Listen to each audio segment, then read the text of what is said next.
Bonjour à toutes et à tous.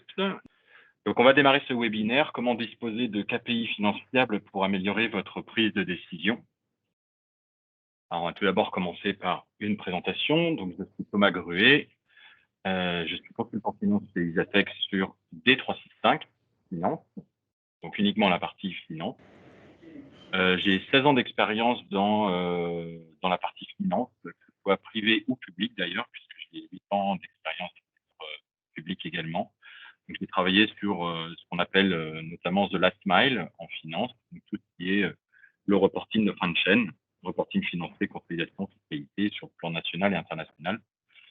J'ai notamment travaillé souvent sur l'identification des sources et aussi sur la construction des besoins des clients pour qui je travaillais.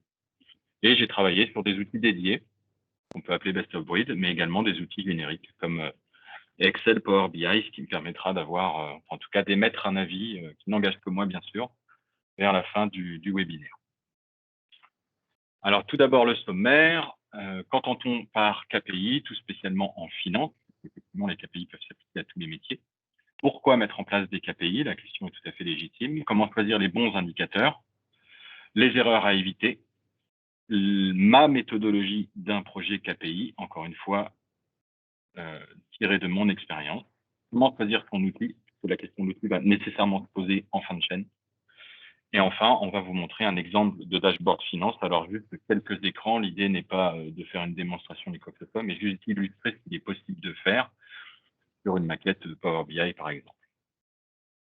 Alors, souvent, quand on imagine les KPI, on imagine ça et on a tout à fait raison. En fait, on ne sait pas par où commencer, on a quantité d'informations et on ne sait pas par quel bout le prendre. Et j'ai envie de vous dire, pour être tout à fait franc, souvent on a raison. Donc, on se retrouve finalement avec autant de sujets en input, donc concernant les sources de données, qu'en output pour les restitutions. Si effectivement, on écoute tout le monde et si on découvre l'ensemble des possibilités des outils de reporting qu'on a aujourd'hui, en 2021. Alors, les systèmes financiers, les systèmes d'information financiers, disposent aujourd'hui des données nécessaires. La question ne se pose plus. Aujourd'hui, on a tous accès, qu'on soit dans une PME, une TPE ou un grand groupe, on a tous accès à quantité d'informations. Et très souvent, ces outils comptables ou financiers disposent de reporting pré-packagés. Alors, dans un premier temps, ça va être les reportings réglementaires. Là, c'est une obligation légale. Donc, ça, c'est très bien. Mais très souvent, ça s'accompagne de reportings pré-packagés qui sont un petit peu plus poussés, comme l'illustre l'image que j'ai pu mettre. Cependant, le croisement ou la synthèse des informations qu'on peut avoir à disposition ne sont pas forcément triviaux. On peut avoir un outil de compta statutaire, un outil de conso, un outil de reporting. On peut avoir un outil de CRM, on peut avoir un ERP, on peut imaginer tout un tas d'outils, le logiciel de fiscalité, le logiciel juridique, le logiciel de trésorerie. Enfin, vous voyez très bien où je veux en venir, en fait. Tout ce petit monde se parle. Moi, ça m'est déjà arrivé de travailler pour un client qui, dans son système d'information financière, n'avait pas moins de 70 systèmes différents. Donc, le croisement ou la synthèse des informations deviennent compliqués.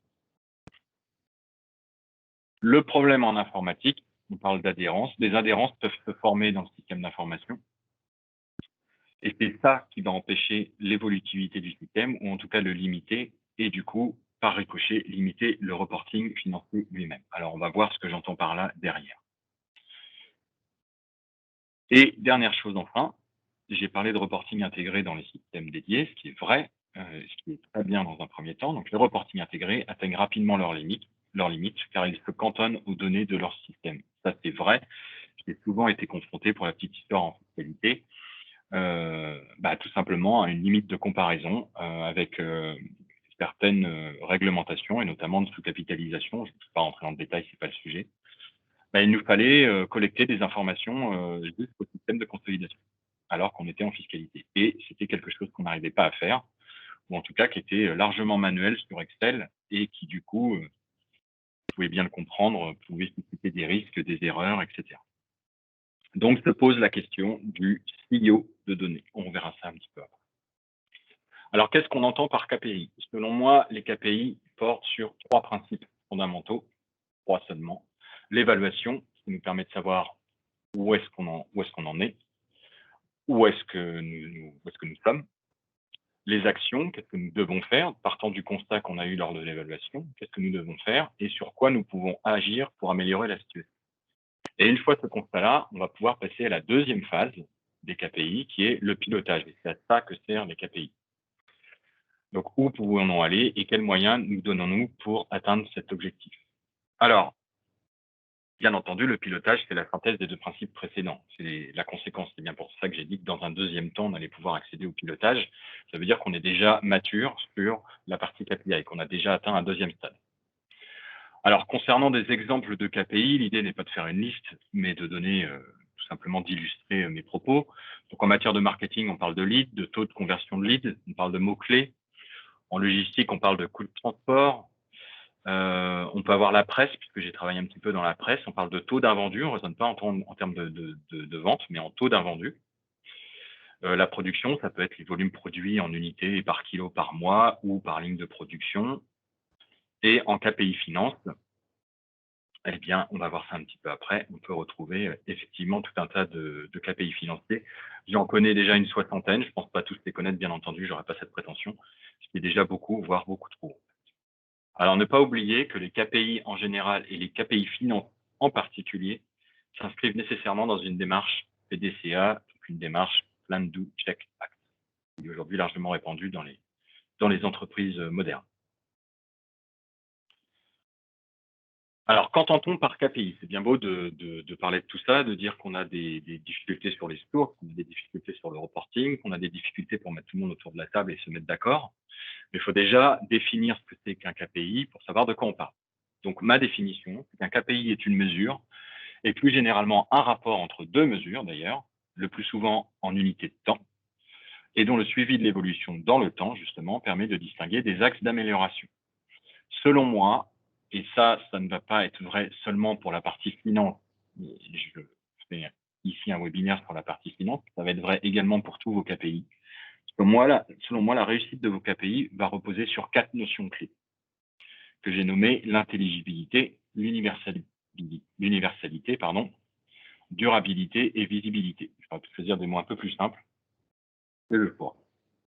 Alors, on va y revenir un petit peu après. Je vais juste faire une petite parenthèse, quelques exemples de KPI finance. Alors, les plus connus, on va retrouver le ROA et le ROE, donc Return on Asset, Return on Equity, pour des calculs de rentabilité. Donc, vous voyez la formule qui est classique. Alors, c'est très important. Je n'ai pas mis la formule non pas pour expliquer ce que c'était que le ROA et le ROE, puisque je pense que tous autour de notre écran aujourd'hui, nous savons ce que c'est, mais surtout pour mettre en avant le fait que c'est hyper standardisé. Et ça, c'est très important, parce que là aussi, je vais boucler la boucle en fin de webinaire. Et sur la partie liquidité, puisque les KPI finance peuvent porter sur plusieurs domaines différents, en partie liquidité, on va avoir un des plus connus, le current ratio, donc l'actif circulant, le passif circulant. Lui aussi ferait un petit slide en particulier. Alors, selon moi, les 3 règles d'or pour les KPI finance en particulier, c'est qu'on va se fonder sur des ratios. Alors, le terme est important. On ne va pas se fonder sur des pourcentages, puisque selon moi, de mon expérience, ça masque la lisibilité. Donc, on va plutôt être sur des ratios à 2 décimales, tout simplement une division. On va, bien entendu, procéder à une comparaison sur 3 à 5 ans, pas plus, pas moins, tout simplement parce que moins de 3 ans, ça n'a pas de sens, et plus de 5 ans, ça devient illisible. Donc, selon moi, le bon curseur, c'est 3-5 ans. Et bien entendu, on va se positionner sur des calculs standards. Et ça ne sert à rien d'entreprendre une démarche de KPI si les ratios ne sont pas standards. Alors, la chance qu'on a en finance, c'est qu'ils sont hyper standardisés. Encore que, je peux vous citer un exemple. On a, par exemple, le Price Earning Ratio, donc qui est le prix de l'action. Alors, je pourrais le définir de plusieurs façons, on va y venir. Le prix de l'action sur le revenu généré par l'action, très généralement le dividende. Eh bien, en fait, il existe, à ma connaissance, plus de 90 définitions différentes sur le PNI. Ces 90 définitions étant toutes acceptées dans les résultats et les rapports annuels que l'on peut avoir des grandes sociétés. Pourquoi? Parce que le prix, on parle de quoi? Est-ce qu'on parle du prix moyen? Est-ce qu'on parle du prix à date, le prix moyen sur l'année, le prix moyen sur le mois, le prix le plus haut, le prix le plus faible? Pour le earning, c'est exactement la même chose. Est-ce qu'on est en brut? Est-ce qu'on est en operating? Est-ce qu'on est en estimated? Est-ce qu'on est en consolidation? Etc., etc. Donc, vous voyez où je veux en venir. Quand on croise tous ces différents numérateurs et dénominateurs, on arrive à plus de 90 calculs différents. Je sais pas qu'il en existe encore des centaines derrière. qui est très important, c'est que ces calculs sont tous acceptés au regard des US GAAP, IFRS, etc. Alors, l'idée n'est pas de dresser une liste, c'est juste d'alerter sur le fait que c'est pas parce qu'on lance un projet de KPI qui se base sur des ratios standards que pour autant ces ratios sont pas réellement standardisés. Donc attention à propos de quoi on parle. Alors, selon moi, c'est une démarche en 5 étapes, la mise en place des KPI. Tout d'abord, on va chercher la performance financière. Alors, je vais mettre une petite parenthèse là-dessus, puisque KPI, on le traduit très généralement, donc Key Performance Indicator, on va le traduire très généralement par indicateur clé de performance, ce qui est une mauvaise traduction, puisque la performance en anglais, performance, n'est pas la traduction exacte de performance en français. Et en français, on va sous-entendre qu'on est en train de mesurer une performance. Or, on est peut-être en train de mesurer une non-performance. Donc attention, moi je préfère parler d'indicateurs clés tout court plutôt que d'indicateurs clés de performance. Vous entendrez que on a été performant en fait. Ça ne traduit pas la réalité. Donc dans un premier temps, on va chercher les indicateurs clés de la performance financière. On va se baser bien entendu sur des éléments tangibles et factuels. La chance qu'on a en finance, c'est que c'est hyper normalisé, donc on va pouvoir aller chercher les sources. Encore faut-il trouver les bonnes sources. Ensuite, on va, dans un deuxième temps, constater qu'est-ce qu'on a déjà fait et qu'est-ce qu'on souhaite faire. Donc, on va faire un état des lieux. Qu'est-ce que nous avons mis en place? Et là, le constat peut aussi être qu'est-ce que nous n'avons pas mis en place. Il faut être honnête avec soi-même et se rendre compte que finalement, par rapport aux petits copains ou aux concurrents, on aurait pu faire, pourquoi pas, beaucoup mieux. Ensuite, on va procéder à un consensus, tout simplement parce que les projets de KPI vont impliquer tout le monde. Et quand je dis tout le monde, c'est vraiment tout le monde. Un projet de KPI finance ne va pas seulement concerner la finance. Ça va concerner la production, ça va concerner la logistique, ça va concerner le service client, etc., etc. Donc, il va falloir qu'on se mette autour de la table et qu'on trouve un consensus. Pourquoi j'ai mis attention au CEO? Si on est uniquement en équipe finance pour un projet KPI finance, on va passer à côté d'au moins 50% des informations qui vont nous intéresser. On va légitimer le projet. Donc là, vous voyez un petit peu où je veux en venir. On va être plutôt dans une démarche d'amélioration continue, et je vais venir juste après, et on va être dans une démarche de conduite de changement.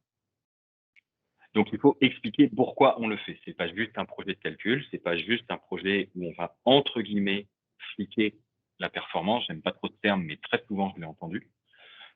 On va tout simplement légitimer nos actions en expliquant que ça permettra de travailler plus efficacement, surtout de mettre en exergue ce qui ne va pas par rapport à ce qui va et de concentrer nos efforts sur les 20% qui vont représenter en fait 80% des résultats. C'est la fameuse règle des 20-80. Et puis bien entendu, toute cette démarche de KPI n'a de sens que si on s'inscrit dans une démarche d'amélioration continue. C'est pas un one shot, c'est pas on le met en place et puis après ça roule. Très souvent, on m'avait appelé pour mettre en place des projets de KPI ou des projets de reporting. Et puis quand je rappelais 2-3 années après, ou en tout cas quand j'avais des nouvelles 2-3 années après, le projet n'avait pas évolué. Donc il avait pris la poussière et il n'était plus d'actualité. Et on sait tous ce que c'est en informatique. Au bout de 2-3 ans, ça ne vaut plus rien si on ne l'actualise pas. Donc là, il est extrêmement important de s'inscrire dans une démarche d'amélioration continue et de remettre en question, de remettre en cause le projet lui-même tous les ans, par exemple. Ça ne veut pas dire que c'est un projet récurrent, mais en tous les cas, on a peut-être 5-10% du projet qui va se remettre en question tous les ans. Alors, comment est-ce qu'on choisit les bons indicateurs? Donc, un ratio, selon moi, sans comparatif ou sans action corrective ne sert à rien. Donc, l'exemple le plus parlant, à quoi bon mesurer le DSO, donc le Day Sales Outstanding, le délai moyen de recouvrement ou de paiement en français. Donc, en gros, combien de temps l'argent que les clients me doivent se trouve dehors, pour faire simple, quelle est la moyenne? Ça sert à quoi de mesurer le DSO et de mettre tout en place un outil d'automatisation de cette mesure si cela n'est pas suivi d'effet au niveau des comptes clients? Donc concrètement, si derrière on a constaté que le DSO n'était pas bon, mais qu'on n'a pas mobilisé les équipes qui sont responsables du recouvrement ou de la partie paiement facturation, ça ne sert strictement à rien. Et en tout cas, il y a une chose qui est sûre, c'est que si on n'a pas mobilisé ces personnes-là pour la mise en place de ce DSO, c'est un coup d'épée dans l'eau. Une mesure en finance peut donc impacter l'organisation du service client, voire logistique, production, etc. Deuxième chose, comment choisir un bon indicateur? Alors là, je vais peut-être te donner un coup de pied dans la fourmilière, puisque je sais qu'il y a des DAF et des RAF autour de la table, mais je vais être volontairement provocateur. De mon expérience, il faut changer son prisme d'analyse. On a l'exemple du BFR et du current ratio. Le BFR, c'est purement français. C'est quelque chose auquel on est très attaché en France. Et je sais de quoi je parle, puisque pour avoir fait des études en finance, en compta, en fiscalité, etc., on me parlait toujours du BFR. C'était toujours l'exemple qu'on donnait, le BFR, le BFR. Donc le BFR, actif circulant ou passif circulant, très bien. Moi, personnellement, je n'aime pas le BFR, je préfère le current ratio. Pourquoi? Parce que le current ratio, c'est un ratio, c'est exactement les mêmes termes, actif circulant, passif circulant, mais c'est une division. Donc il mesure exactement la même chose, sauf que là où avec le BFR, on s'attend à une valeur absolue positive ou négative, avec le current ratio, on va s'attendre à un ratio par définition. L'avantage du ratio, c'est qu'il est universel. Si mon concurrent a un current ratio de 2 et que moi j'ai un current ratio de 1,5, je suis moins bon que lui. Et ça, c'est indiscutable, c'est indéniable, c'est universel. Alors que le BFR, si j'ai un BFR de 50 000 et que mon concurrent a un BFR de 100 000, c'est n'importe quoi, je le fais exprès, en fait, je ne sais pas de quoi je parle, je ne sais pas si je suis meilleur que lui ou pas. Donc, ce n'est absolument pas comparable. L'avantage du current ratio, c'est qu'on peut le mesurer dans le temps, on peut le comparer dans le temps, et il est opposable. Donc, c'est les mêmes données, même objectif, mais l'un est universel, l'autre pas. Donc, c'est ça les questions qu'il faut se poser quand on met en place le KPI.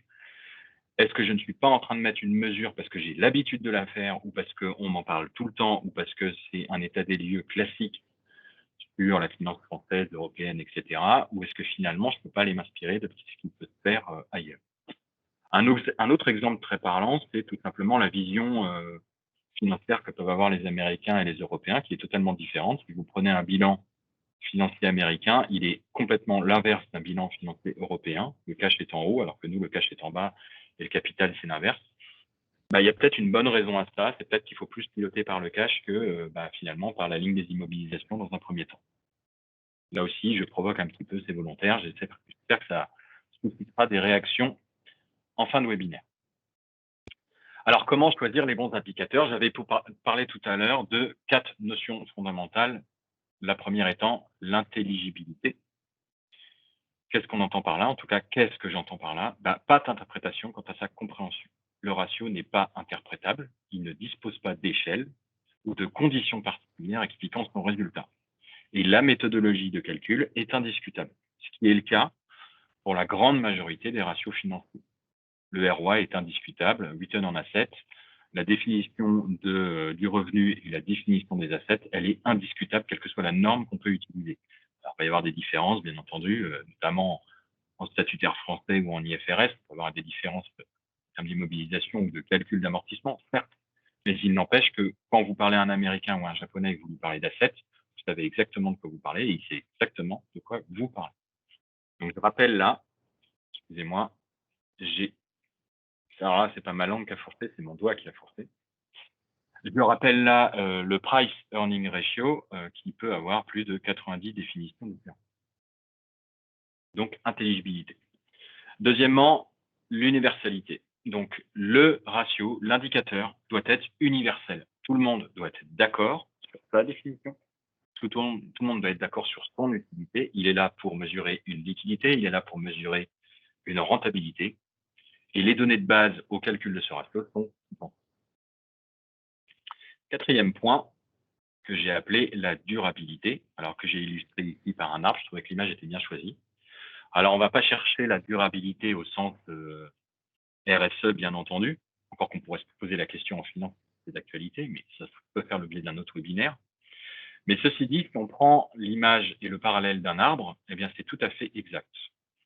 Un arbre, de la naissance au cours de sa vie, ça reste un arbre. C'est toujours la même chose, que ce soit une brindille de 2 cm dans l'herbe ou qu'il fasse 30 mètres de haut, c'est un arbre.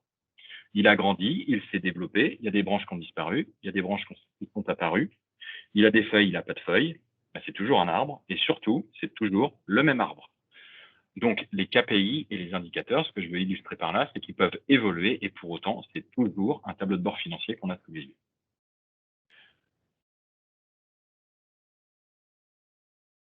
Dernière chose, le visuel. Bien entendu, pas d'indicateur, pas de KPI, il n'y a pas de visuel. Les données financières, comme je l'ai illustré, sont par essence nombreuses et sont difficiles à appréhender. On va dépasser l'entendement quand on va regarder la quantité d'informations qu'on est capable d'avoir. Même une TPE en un mois, la quantité d'informations est assez phénoménale.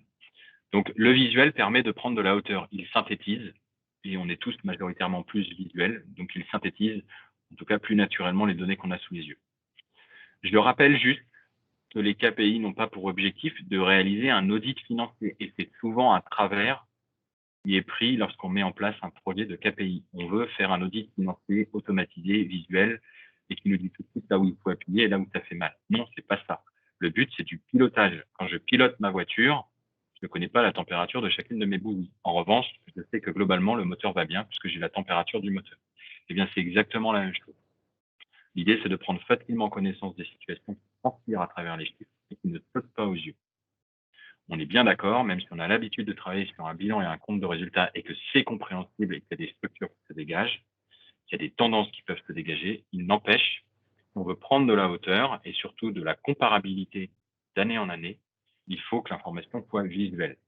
Et là, attention à l'autre travers, que j'ai illustré ici volontairement, c'est quand il y a trop de visuels, ça ne veut plus rien dire du tout. Donc il faut trouver le bon curseur, le bon mix entre des données sous forme tabulaire et des données sous forme visuelle. Et bien entendu, mixer les formes visuelles.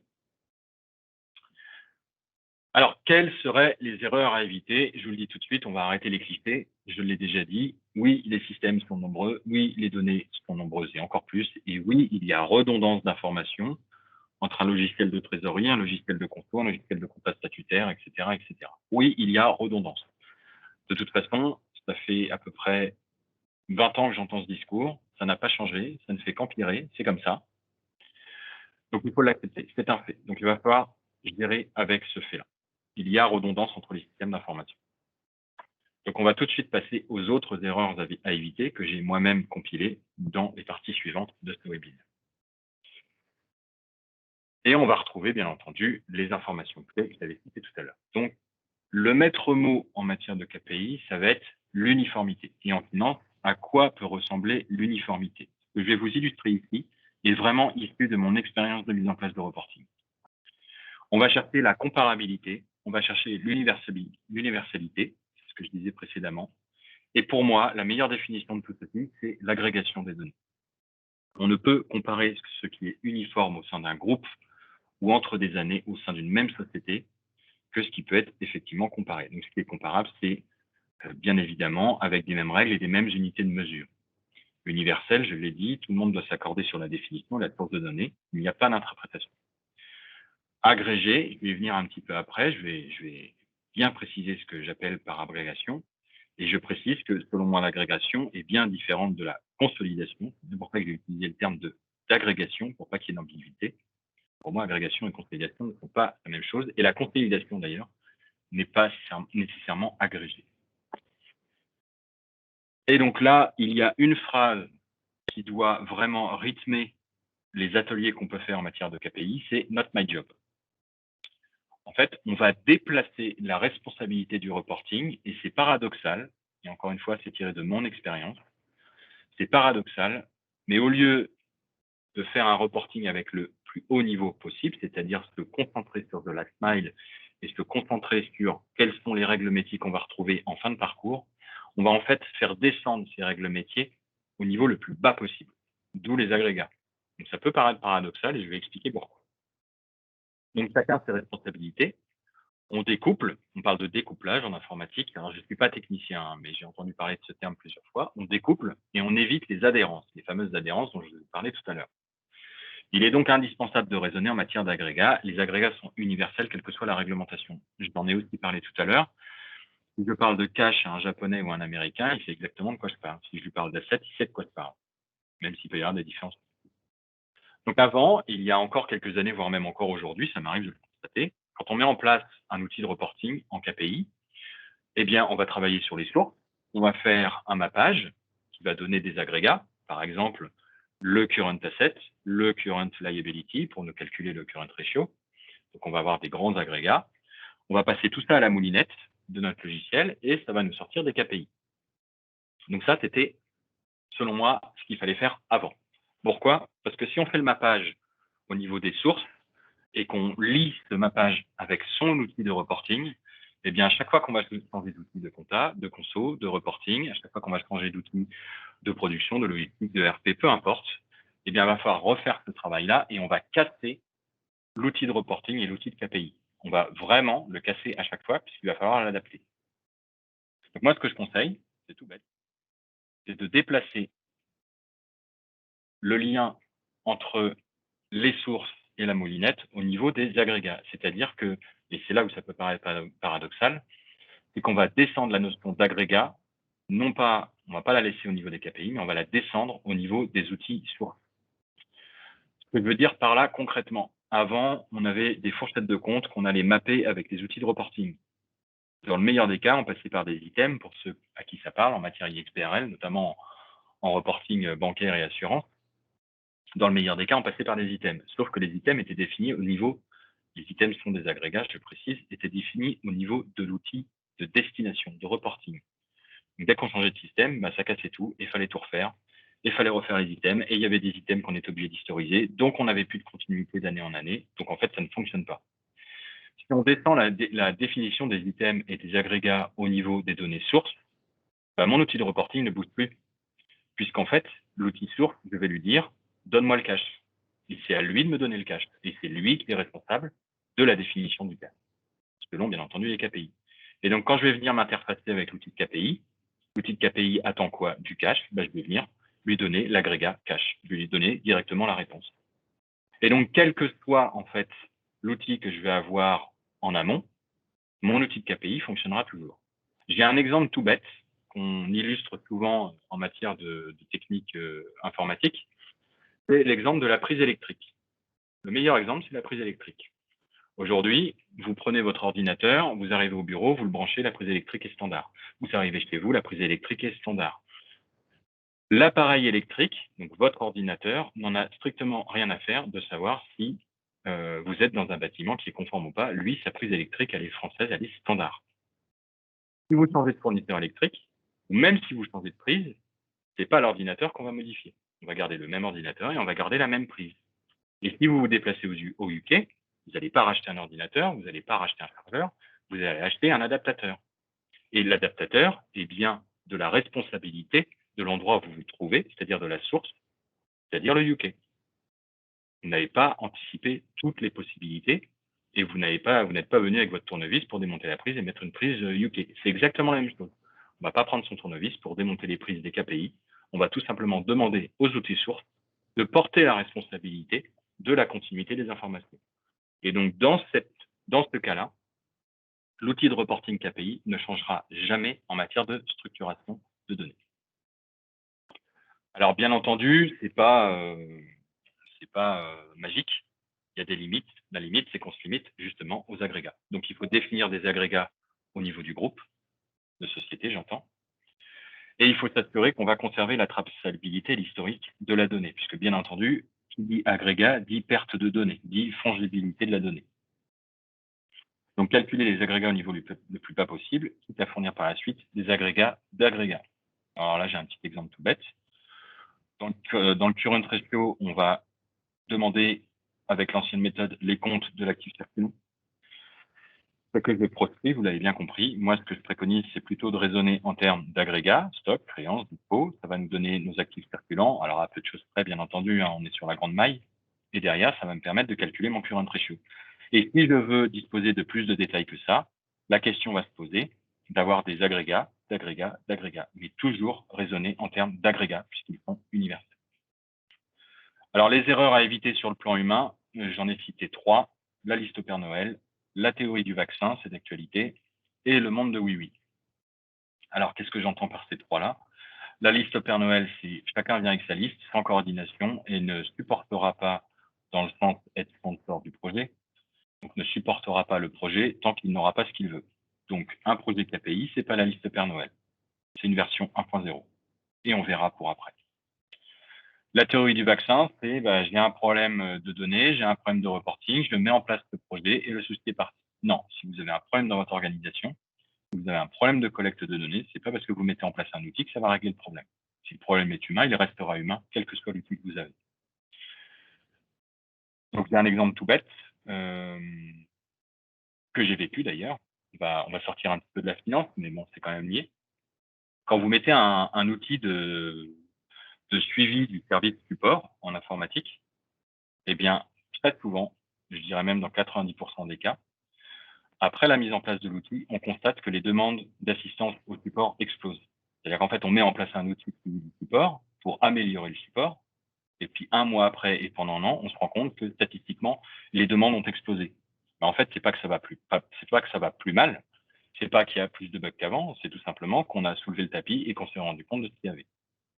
Donc on améliore la qualité, même si dans un premier temps, on a l'impression que c'est pas le cas. Le monde de oui, oui, on est le chef de projet du KPI, on dit oui à tout, sans pragmatisme, on accumule les désirs sans jamais finalement les satisfaire, et donc là, on va perdre les gens dans le projet. Comment choisir son outil? Alors, la question, les axes de sélection d'un outil auquel j'ai été confronté, c'est est-ce que l'outil est natif au système de données? Est-ce que l'outil est externe à mon système de données? Donc ça, c'est le premier axe que j'ai mis ici en horizontal, peu importe. Et est-ce que c'est un outil qui est dédié ou est-ce que c'est un outil qui est générique? Alors, moi, j'ai travaillé sur des outils natifs, j'ai travaillé sur des outils dédiés, j'ai travaillé sur des outils externes, génériques, j'ai fait les quatre. Mon conseil, c'est que quelle que soit votre position, natif, dédié, externe, il faut, selon moi, tendre vers un outil générique et externe. Donc, le problème de l'outil natif, c'est qu'il va être redondant dans votre système d'information. Je connais des clients qui ont des outils de reporting en statutaire, des outils de reporting en conso, en trésor, etc. Vous voyez où je veux en venir. Et au final, ils ont tout un tas d'informations et de reporting et de KPI qui sont calculés à droite à gauche, qui parlent plus ou moins de la même chose et qui veulent dire plus ou moins la même chose, sauf qu'on a multiplié par 3, 4, 5, 10 les ateliers et le temps passé à paramétrer le reporting, ce qui est un non-sens en matière de prix sur l'outil de reporting. Donc, on va plutôt tendre vers un générique, pas beaucoup plus souple, ça c'est mon avis, et vers un outil externe, puisqu'on va travailler sur des agrégats, qui du coup ne supportera pas d'adhérence par rapport à vos outils natifs ou dédiés. Alors, je vois l'heure qui tourne, donc on va passer directement à un exemple de dashboard finance et on gardera quelques minutes ensuite pour, excusez-moi, voilà, c'est celui-ci, on gardera quelques minutes ensuite pour les questions. Donc, l'idée n'est pas de vous faire une démonstration d'un outil meilleur ou pas d'ailleurs qu'un autre outil que vous pourriez connaître. Là n'est pas la question. La question est de vous illustrer ce qu'on va être capable de faire avec un outil générique et externe en travaillant sur des données finances qui partent d'agrégats. Alors, petite remarque par rapport à ce que j'ai pu dire au départ. J'avais dit, c'est pas la liste au Père Noël, on fait tous les agrégats et on a absolument tout ce qu'on veut dans notre KPI finance. Là, moi, je suis sur un outil de travail qui comporte les 60 ou 70 KPI finance. Bien entendu, c'est pas ça qu'on met en production, il y a trop d'informations. Mais l'idée, c'est de pouvoir piocher ce qui nous intéresse et ensuite de mettre des filtres pour cacher, par exemple, la partie leverage ou la partie liquidity, etc. Alors, j'ai pris sur moi de prendre un exemple en anglais. Donc, on a ici, par exemple, l'income breakdown, encore une fois, qui est ici calculé à base d'agrégats. On va retrouver, si on travaille, par exemple, sur le leverage, par exemple, c'est très bien. Total debt to net worth, on va avoir ce genre de choses. On va pouvoir être capable de croiser les agrégats. Ce que je veux illustrer par là, c'est que si, par exemple, vous travaillez sur un ratio de rentabilité, comme le ROE et le ROA, il est inutile, selon moi, de les travailler de manière séparée. Il faut les mettre sur le même graphique, ce qui permet d'identifier des écarts par rapport à deux mesures différentes de rentabilité. Ce que j'ai fait ici sur le total debt to net worth ou le financial leverage que vous avez en bas à droite. Alors après, on va pouvoir s'amuser, hein, il y a des règles à respecter. Et la question que ici, moi, je me suis posée, c'est par exemple, est-ce que le ratio est plutôt à raisonner en termes de maximum ou en termes de moyenne quand je sélectionne des années? Est-ce que je fais la somme? Est-ce que je calcule la moyenne? Donc, sur des ratios de liquidité, on va plutôt calculer la moyenne. Sur des ratios de rentabilité, ça va plutôt être l'inverse, etc., etc. Donc, on va arriver à ce genre de choses. Le tableau que vous avez sous les yeux, encore une fois, il est vraiment pour illustrer mon propos. Le tableau que vous avez sous les yeux, si je vous le montre, c'est parce qu'il n'a absolument aucune adhérence avec un quelconque système d'information. Je peux changer ma source de données demain. Ça me prend seulement quelques heures, quelques jours, ça va dépendre de la complexité. Et à aucun moment, je vais le remettre en question et à aucun moment, je vais perdre du détail de calcul que je pourrais avoir. Je vous remercie pour votre écoute, pour votre présence déjà. C'est très sympathique pour moi qu'il y ait du monde à un webinaire tel que celui-ci, parce que vous l'aurez compris, c'est un sujet qui me tient particulièrement à cœur. Je vous souhaite une très bonne journée et je vous dis à bientôt. Merci beaucoup. Au revoir.